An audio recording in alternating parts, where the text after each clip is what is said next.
Hi guys, Forgotten Wolf here, and this is What If Ned Stark Died Instead of Robert Baratheon.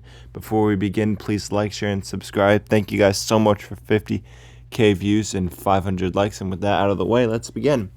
So fast forward back to 298 AC, or Season 1 of Game of Thrones, where Ned Stark confronts Cersei in the Garden of King's Landing while Robert is away hunting.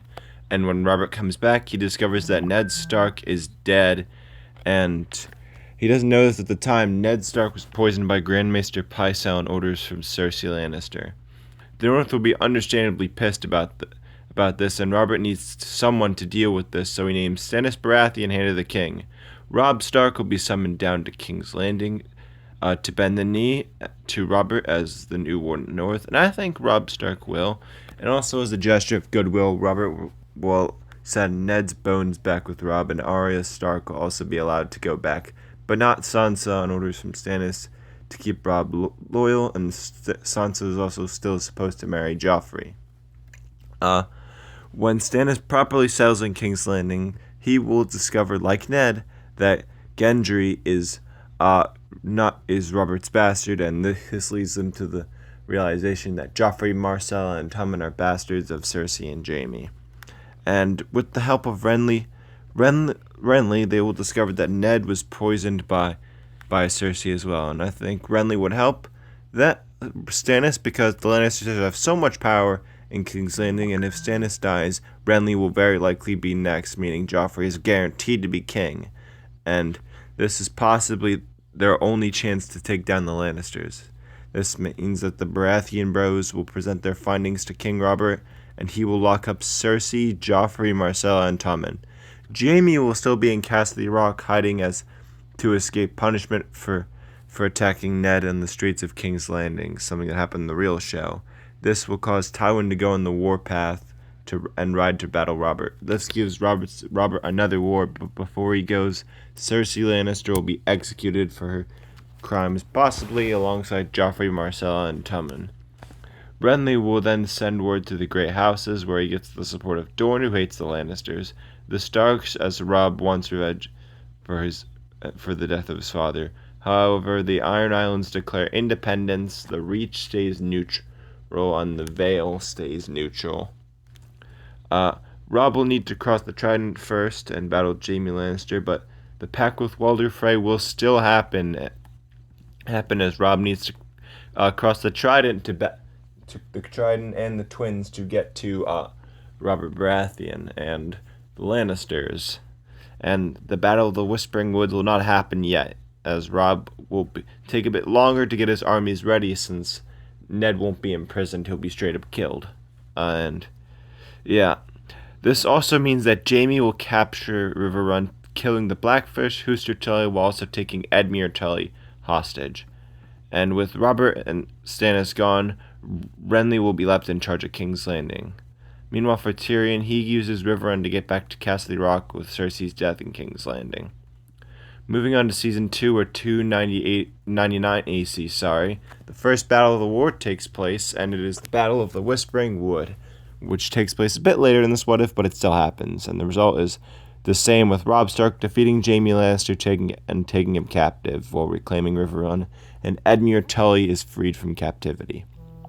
Meanwhile, after that, the second battle of the war is between Robert Baratheon and Tywin Lannister at the Battle of Deep Den, where Robert will defeat Tywin, sending him back to Castle Rock in a deciding battle in the war. Robert also needs to keep Gregor Clegane and the Clegane army busy, as he also has a small army, so he'll send Stannis to lay siege there.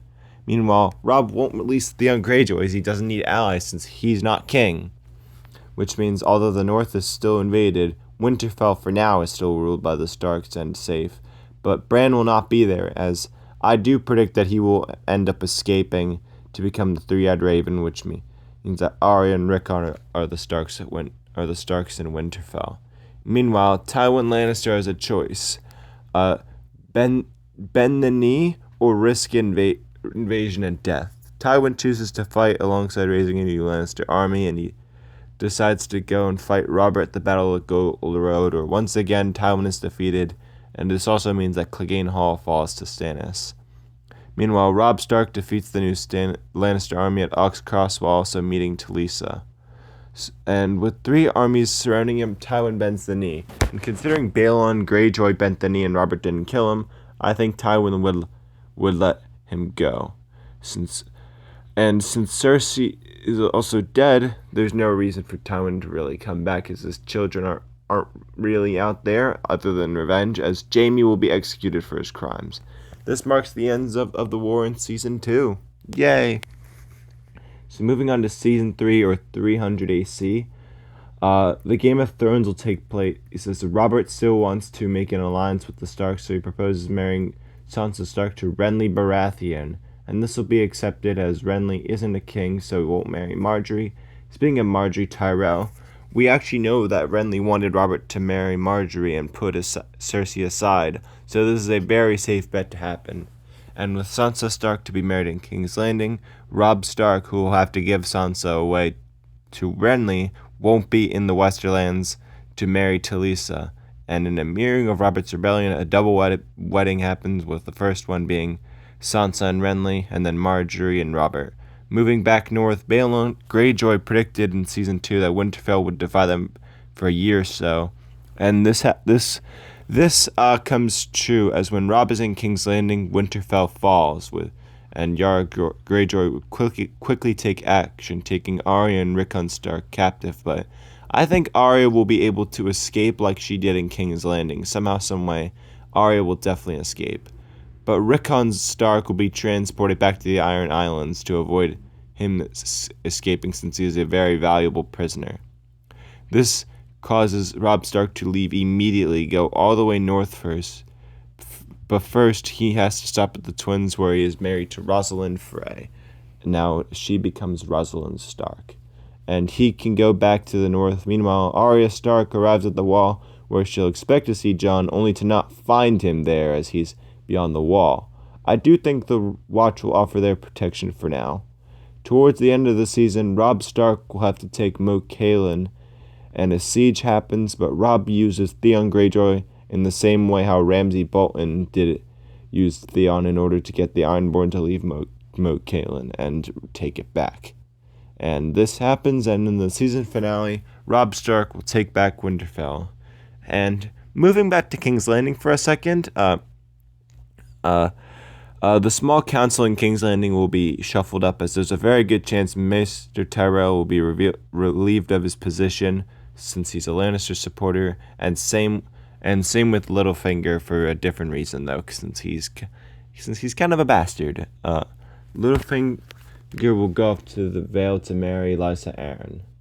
Now I'm gonna gloss over the next couple of seasons, being season 4 and 5, and Arya will stay at the Wall for the whole of season 4, as if she leaves, she could fall victim to the wildlings, who would definitely try and kill her, and Jon couldn't let that happen as her sister. Her brother, sorry. We also get to see Arya and Jon reunite, which is cool. For Robb Stark, towards the middle of season 4, Rosalind Stark will give birth to a son, being baby Eddard. After that, Robb Stark will take Stannis' role at the Wall this season, with the only differences being we get to see Robb, Jon, and Arya reunite, and Robb uses his sword to execute Mance Rayder, and after that, Robb and Arya go back to Winterfell. Jon still becomes Lord Commander, and he doesn't die in season 5, since Jon's allies are around.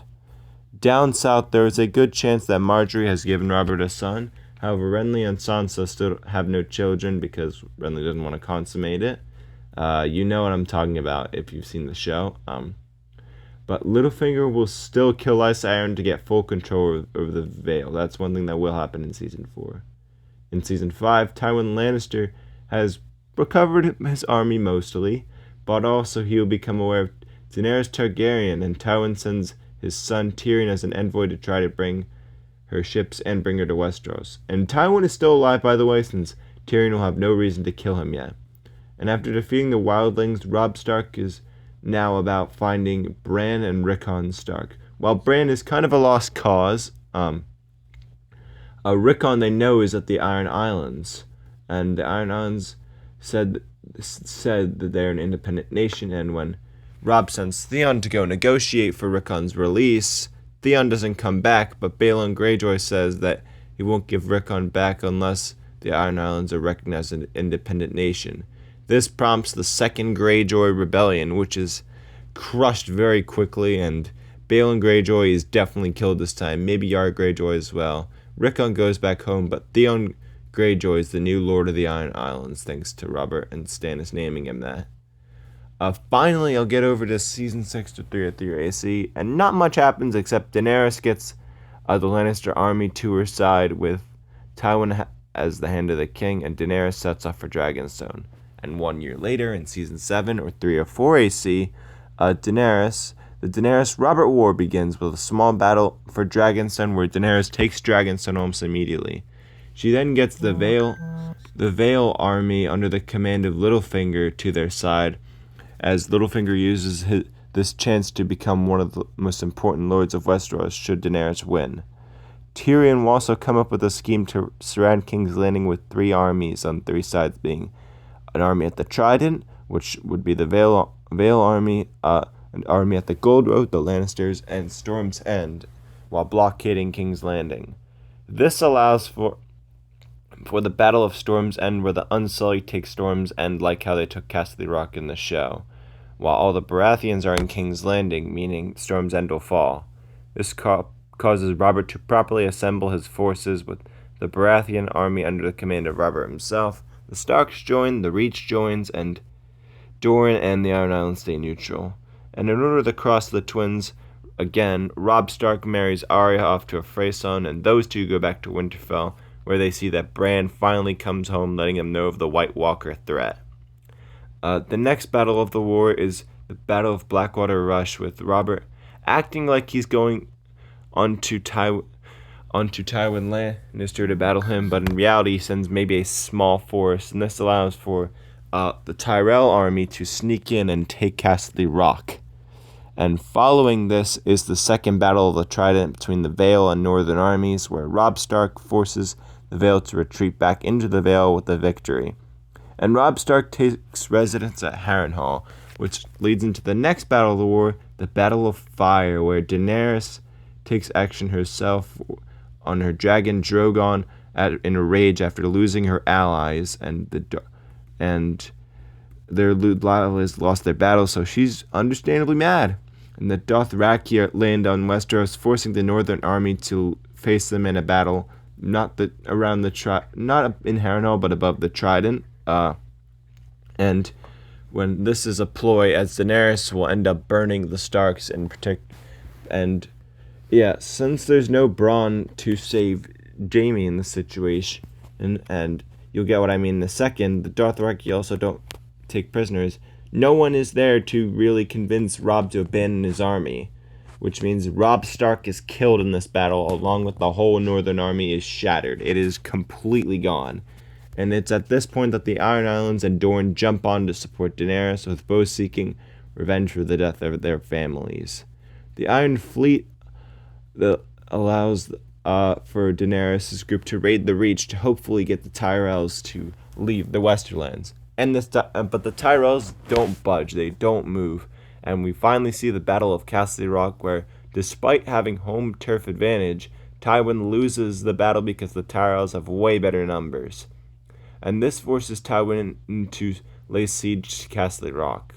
And with the Northern army, the Vale can retake the Trident.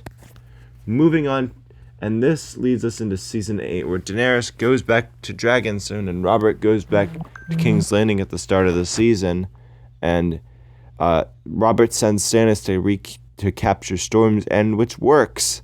However, during this, despite the wishes of Tyrion, Daenerys uses Stannis being away as an opportunity to take King's Landing by burning it down like she did in the show. And Daenerys is crowned queen as Robert is dead, Renly is dead, Stannis is likely killed afterwards, and Robb Stark is already dead, so there isn't. And this will also mean that the Tyrells will surrender Castle Rock and have to go back home while bending the knee to Daenerys. As Marjorie will also be dead, by the way, in case for those of you wondering. Daenerys will be crowned queen.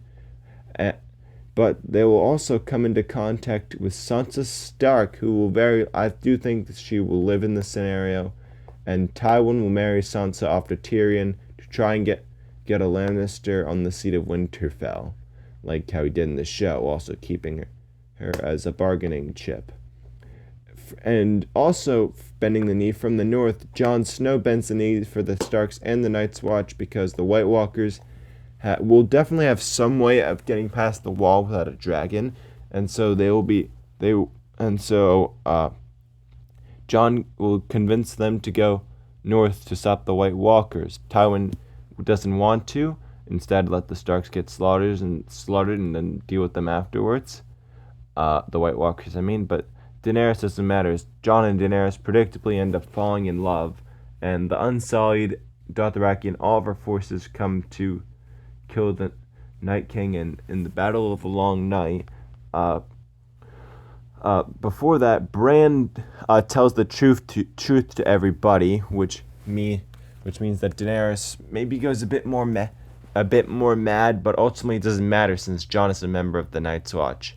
But speaking of the Battle of the Long Night, or whatever it's called, the Night King is definitely killed and defeated, but with no Arya being a faceless person, that means that Bran will end up dying, and that is pretty crucial. As with Bran dying, there's a situation as to who becomes the Lord Regent of Winterfell.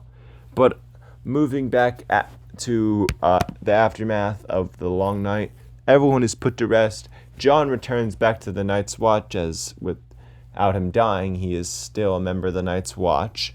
Daenerys returns to King's Landing, and the whole of Westeros recovers, although there is definitely some resentment for what happened to Robb by the Starks. And moving back to the Lord Regent of Winterfell, Baby Eddard is only 4, meaning although he's the Lord of Winterfell, he is not nearly old enough to properly rule, meaning a Lord Regent is required. And with Rickon 13 also not being old enough, there's a good chance that Catelyn Stark rules Winterfell until Rickon is 18, then Rickon will rule until Baby Eddard is old enough. And as for Sansa, she will likely never see the North again because she's being used as a piece to keep the North loyal.